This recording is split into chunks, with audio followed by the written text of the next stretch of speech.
Welcome to the Fireside Chat for Fitness and Nutrition with Adrienne and Ken. Today we're going to be talking about how to prevent headaches with fitness and nutrition. Would you like to kick us off, Ken? Adrienne, I would. Yes, aerobic exercise helps prevent headaches because it improves or increases the blood flow around the body. Anytime you can increase your blood flow, it takes out those waste products and helps with the circulation. So anytime circulation is improved, tension goes down, and tension leads to headaches. So aerobic activity, walking, biking, any type of aerobic class, swimming, that's good for you. Strengthening, of course, does that as well, in that it strengthens the muscles that are responsible for posture.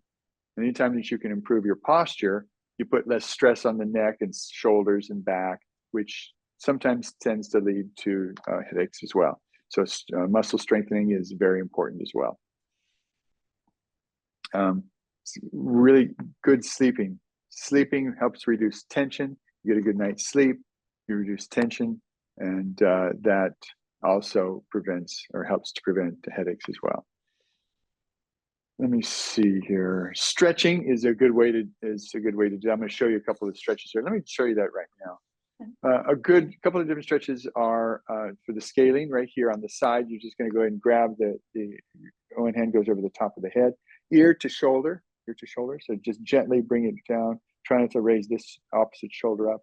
Keep it down, and you'll feel that stretch right here. That's one. The other one is the levator muscle, which is back here, which goes up into upper neck. So you'll go ahead and chin to armpit, just like that. That's another stretch. And these are 20, 30-second stretches you can hold, and do it, of course, on both sides. Then upper trapezius, which is this muscle right here, is you're going to tilt just like you did the first one, but you're going to turn in the opposite direction. And you should feel that stretch right here, this muscle right here, this upper trapezius. Again, 20 to 30 seconds, and that'll help with tension in the neck and help with to prevent headaches. You're probably going to say this, but hydration. Make sure that you drink plenty of water. I'm sorry if I took that away from you there. People need to hear this message more. Yeah. And make sure that you have a healthy weight as well, because the less you have to support, the easier it will be on your head and shoulders and neck area. So that's all I have on that subject. What do you have? Or do you have any questions? Actually, yes. So it was the scaling here, and then you said Vader, like Darth Vader muscle in the back, or the levator. Okay. I almost like Vader. Well anatomy. So what were you saying? That's almost like Vader. Yeah, Darth Vader, but levator. Yeah. It's connected. It's a muscle that connects to the superior medial border of the scapula, and it goes up and connects into the muscles that are up, the bones that are up here next to your head. So if those are tight, they can lead to bad posture, tension, which leads to muscle tightness, which leads to headaches. So you want to make sure that you stretch that out. And you can also do exercises, which I forgot to show you. You can do shrugs. You can do rotations. Those are mobility movements that you can do to keep your muscles pliable, flexible. And anytime they're like that, they don't tense up. They're not tight. They're not short, and they don't contribute to headaches. So and always proper posture probably helps too, right? Just yes, it does. And everything. That's correct. This is like more of a trivia kind of question, I guess. But how much does that human head weigh? I feel like it's 8 to 10 pounds, like a bowling ball. I think it is. I believe it's 8 to 12 pounds. But interesting fact. Interesting is this: every inch that you're tilted forward adds, I believe, 7 pounds. So yeah, I believe it's 7 pounds. It's every inch that you're tilted this way adds 7 pounds to the tension in your neck. So if you're like this, looking at your smartphone, it's almost like 60 or 70 pounds to the muscles that are right here supporting your neck. They're supporting your head. So you don't want to be like this. You want to be like this. Head is over the shoulders. So yeah, it's real important that your posture is good in preventing headaches in that respect.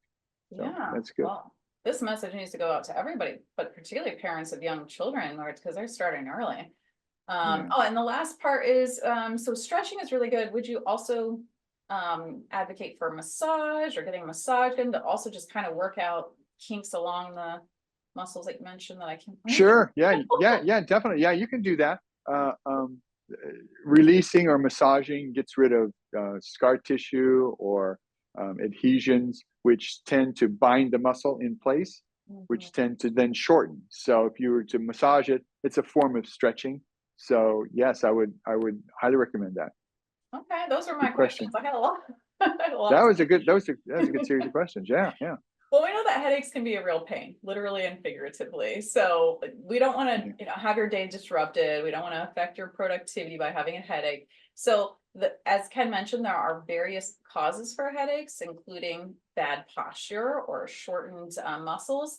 But I'm also here to guide you through how nutrition, what you eat, can play a significant role in our headaches too. So let's dive into that and some key strategies. I'm going to begin by talking about identifying potential food sensitivities. Now, these are different than allergies, which provoke an immediate and strong immune response. Food sensitivities are tricky because they can cause delayed reactions where you're like, oh, was it the cottage cheese I ate yesterday or the gluten I had for lunch today? So one of the things I'm going to recommend is to always keep a food diary. You want to track everything that you're eating. You're also going to want to track when your headaches occur. Do they happen in the mornings? Do they happen at night after a long day?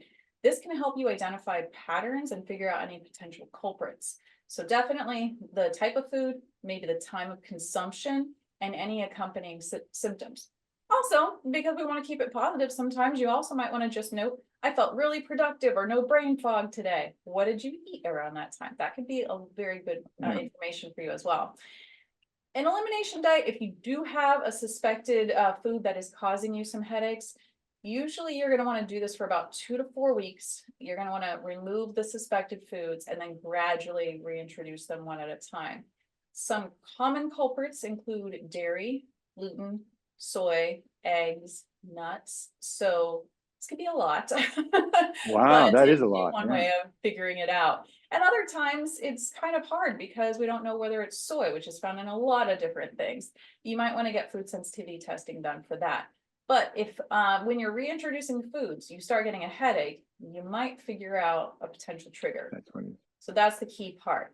Also, I would definitely consider consulting with a professional because they can provide more personalized guidance. We can either plan an elimination diet and interpret your food diary to help you identify potential food sensitivities. There's testing that we can do, figuring out potential food intolerances, because for some people it can be related to maybe aged cheeses that they're eating, some foods that are just higher in certain substances. In general, though, these are good nutrition tips. We want to have, you said this already, stay hydrated, drink water, drink plenty of water. No, it's fine. Herbal teas and water-rich fruits and vegetables, like if you eat cucumbers or maybe a bowl of watermelon, that counts towards your hydration. So that's key. What things count against it would be caffeine, so coffee, things like that. Alcohol. I was just going to ask you that question. Hydrate you. Yeah. Having regular meals. Sometimes when we go too long between meals, we start getting a little bit hypoglycemic, low blood sugar. That can be a headache trigger for some people too. So aim to eat balanced meals at regular intervals, keep that food diary going, and have a mix of proteins, healthy fats, and complex carbohydrates just to keep you a little bit more level. Another thing would be magnesium-rich foods. So magnesium deficiencies have been linked to headaches. They're linked to a lot of different issues. So magnesium is generally very important, but specifically, you want to include some magnesium-rich foods in your diet, like leafy green vegetables, nuts, seeds, whole grains.